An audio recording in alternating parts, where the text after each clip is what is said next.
want to do what is loving and caring. But I was spiritual life. I think there's also a simplicity about a habit. If you take away the spiritual value of it, just saying this is a uniform, everyday kind of a situation, okay? And to live in a much more simple I think they saw us style. as somebody who Yes. represented the church, We need represented some kind of moral dress simply. values, and you no longer wear that habit.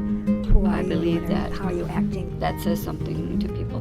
Set Apart is a series about experiencing the habit as woman religious. Brought to you by Sister Story, an organization aimed at broadening awareness of Catholic sisters, and sponsored by the Conrad Hilton Foundation. You're listening to the episode Barrier Breaker, featuring Sister Dolores Oakes, who is a humble, down-to-earth sister of St. Joseph of Carondelet in St. Paul, Minnesota. She was born into a Catholic family and has been a sister for 63 years. In this episode, she discusses her role as a sister before and after she wore the habit.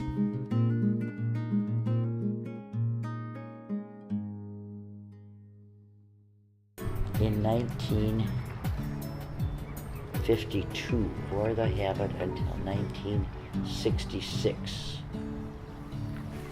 I don't know if you noticed when you came in here, I think we have maybe 2 sisters today in this whole community of a couple hundred people who continue to wear some type of a modified habit. Now, in 1966, our leadership group went back to Le Puy, France, where we were founded, to study our history. And in studying our history, they learned that the habit that we were wearing, at one time it was the dress in Le Puy of the widows of that time. Okay, and the reason they wore that dress is because they could be out on the streets doing their work without fear of being trafficked or harmed by anyone.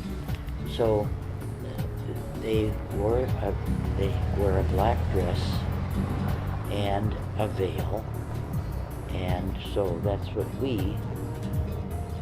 when we came to the U.S., I always say they canonized the habit. Our founder did not want us to be distinguished from the women of the time, the people of the time, the widows of the time, did not want us to be distinguished from them. So that's why we wore that black dress. But then when we found out the reason for it, that we were not to be separated in dress from you or, your parents or whatever, that's when we stopped wearing the habit. I stopped wearing the habit in 66. 66. We wore primarily, in the very beginning anyway, I wore like a black skirt and a black top and a veil. But then very shortly after that, we started to dress like. I think when I was younger, I went to St. Margaret's Academy, and I blame my vocation on the sisters that taught me, and my 4 brothers. They were good teachers, and I really appreciated them. I think back then, as a young person, the habit made you kind of stand out. You were set aside. Okay, I was dumb enough to feel that that was important.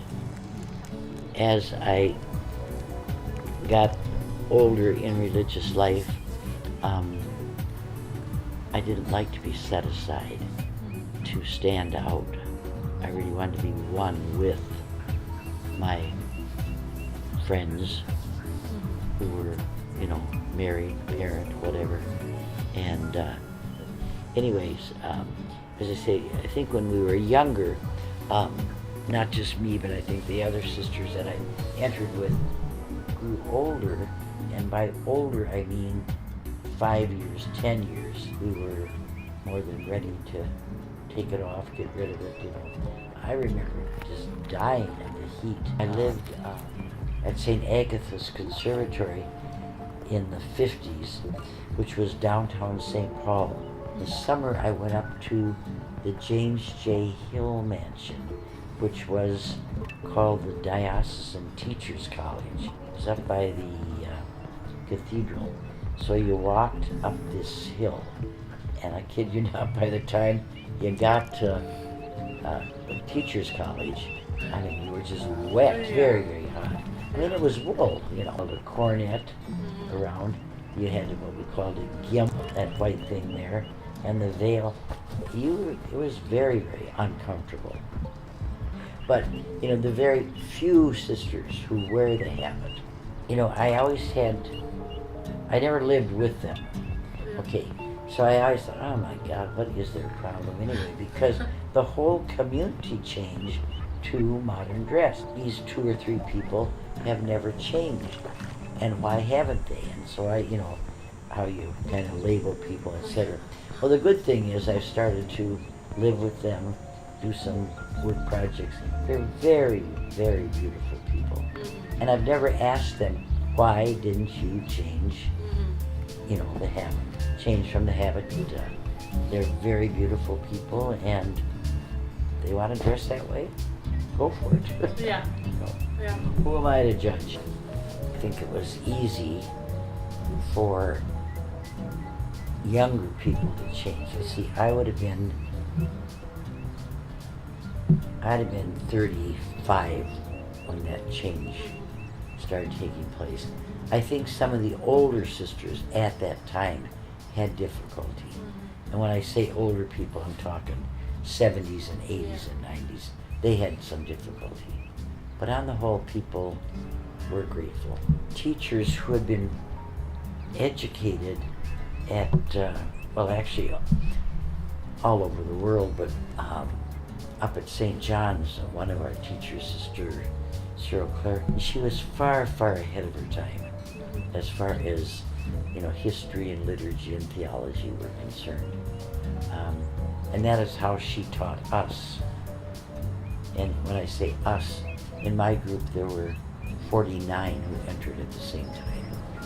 Back then it was very common for a group each year to be 50 people, 50 women. At that time, women were not allowed to do a lot in the church or in the job market either, you know. That's 60 years ago.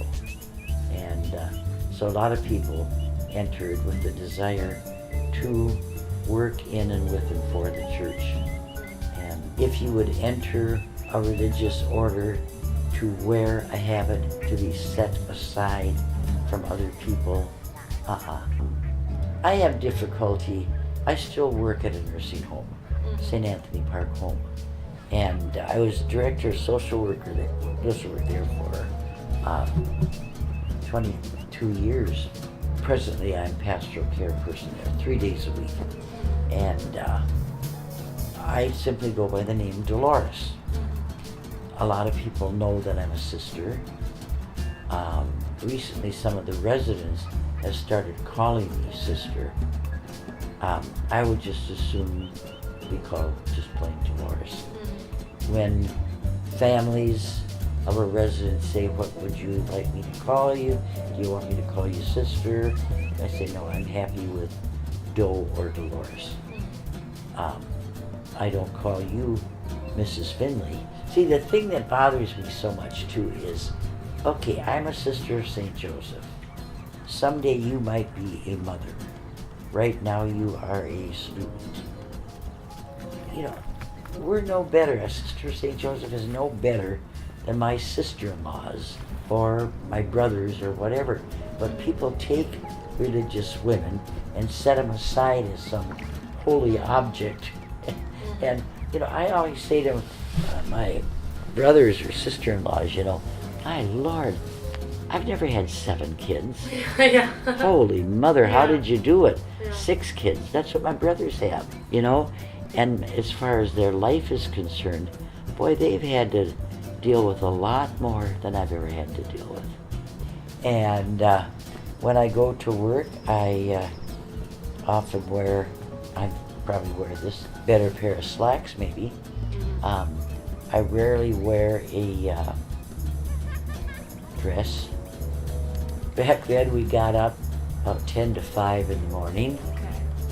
And what you would do is immediately get dressed and then go down to chapel for meditation at 5:30.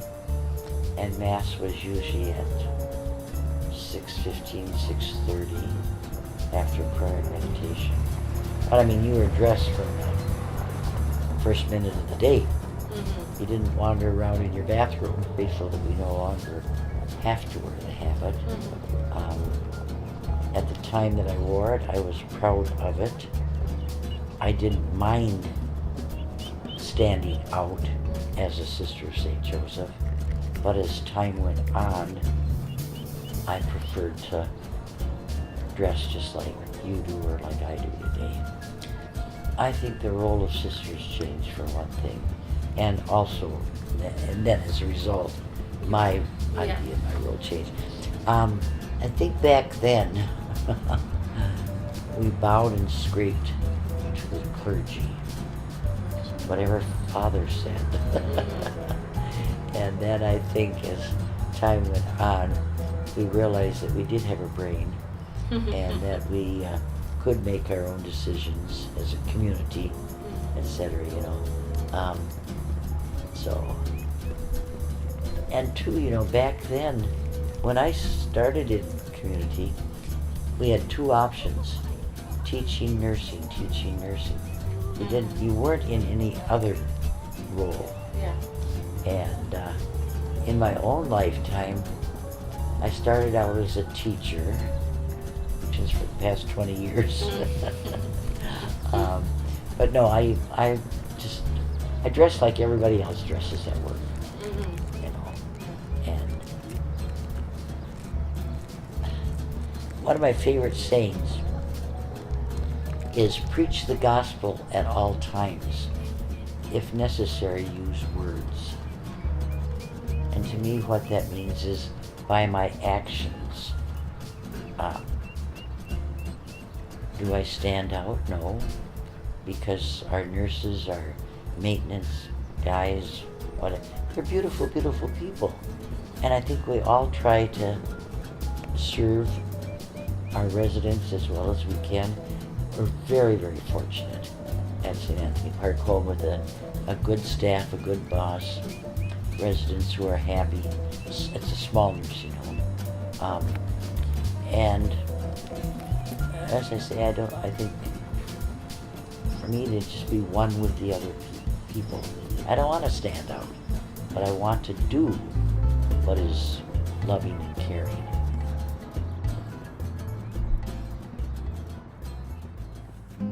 Thank you for listening to Set Apart, a series about experiencing the habit as women religious. Brought to you by Sister Story. Special thanks to the Conrad Hilton Foundation for their support. Interviews were conducted by Brianna Berner, Tran Jean, and Alexa White. Music is from Free Music Archive and the record label American Residue Records. This series has been produced by me, Lily Jacobson, with additional support and guidance provided by Garrett Tiedemann and Alicia Beyer. Please connect with us at sisterstory.org. Check out our video content on Vimeo and YouTube. Like us on Facebook and follow Sister Story on Twitter, Pinterest, and Instagram. Planning any events for National Catholic Sisters Week, March 8th through 14th? Connect with us at nationalcatholicsistersweek.org and submit your events for post and promotion. We look forward to hearing from you soon.